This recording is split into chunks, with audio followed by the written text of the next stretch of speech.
It's more than just stepping up patrols. They were not a part of our strategy last week.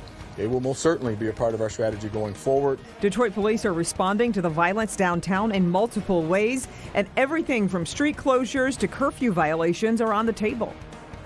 And we thank you for joining us on the news here at 5 o'clock. I'm Kimberly Gill. Good evening. I'm Karen Drew in for Devin Skillion. Today's announcement from the chief and the mayor is going to overhaul what people are going to see on the weekends. Here's the latest. It's a 12-point strategy pulling in surveillance cameras, undercover officers, road closures, and a whole lot of police. Sean Lay live in Greektown tonight with the latest. And Sean, help give us a sense of what folks are going to see. And let's start right here, Karen and Kimberly, the liquor store where Daryl Strother was simply working and shot and killed last Saturday night. Now, walk with me here. Detroit police, this is new. If you call in a tip of someone carrying a concealed illegal weapon, you can get $250. That's one thing.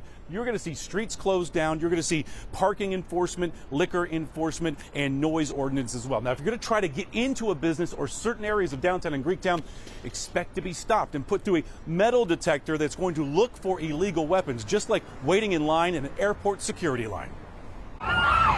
This is a critical time for the city of Detroit after huge crowds and chaos last weekend with multiple shootings and teens carrying illegal guns and using them. In Greektown, security guard Daryl Strother shot and killed as he was just doing his job. If people know downtown and Greektown is not safe, they won't come. Businesses will be hurt, and there are big events coming, the Grand Prix and NFL Draft. The city and police know it has an illegal gun problem. There is so much riding on how police respond to that problem. We are actively looking for people who are illegally carrying weapons.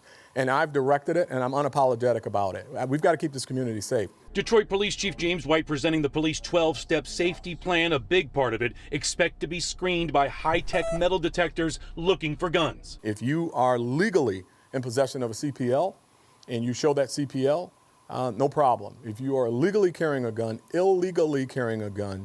you are not welcome. Downtown also has a teen problem. Last weekend, teens as young as 14 cited for curfew violations at hours like 1 and 2 in the morning. Teens arrested for carrying concealed weapons. A 19-year-old charged today with shooting another 19-year-old in the heart of downtown. Millions of guns were bought during COVID. Kids are now getting their hands on those guns that are not locked up at home. Frankly, people are more responsible with their cell phones than they are with their guns. They know where those are all the time, but half the time we talk to the kids we arrest, they got it from mom or dad or uncle, and you talk to uncle and he's like, I didn't know he had it. Will people be okay with being screened for guns? I'm kind of surprised that it's not already established in the first place.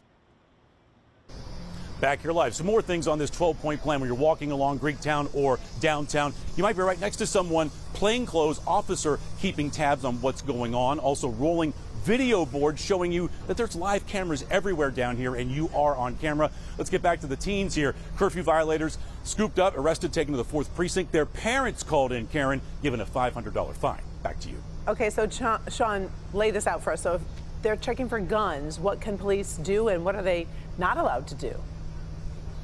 Big focus on illegal guns. That's a good question. We asked about that. There is no stop and frisk. So police say if I have a concealed carry on me right now or an illegal weapon, you can't tell. They can't check you. If you see something that looks like a gun, they can stop you and look for that gun. If you do something like you're speeding or some kind of noise violation doing donuts, they can search your car. But you just can't stop people and look for guns. There has to be a reason for police to look for guns. But make no mistake, they're searching for those illegal guns. They say they're going to get them. All right, the chief taking this very seriously for sure. All right, we appreciate it. Thanks, Sean.